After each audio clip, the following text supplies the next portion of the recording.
Hello, আসসালামু আলাইকুম। কেমন আছো সবাই? চলো, আজ একটা লিপ্পান আর্টের রং করা ভিডিও শেয়ার করি।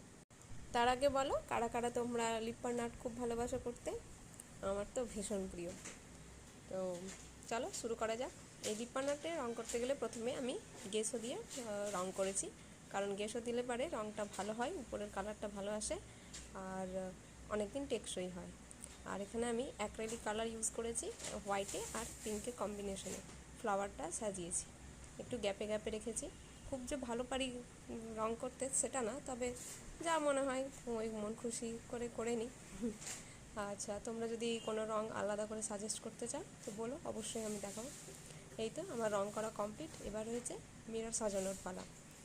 এটা হচ্ছে সবচেয়ে স্যাটিসফাইং পার্ট, কারণ এটার পর পুরো জিনিসটার লুকটাই চেঞ্জ হয়ে যায়। দেখো তোমরা আগে কেমন ছিল আর এখন কেমন লাগছে, আর ভিডিওটা কেমন লাগছে জানাইও, অবশ্যই জানাবে তোমরা। আর ভালো লেগে থাকলে একটা লাইক করো, কমেন্ট করো আর সাবস্ক্রাইব করো। টাটা।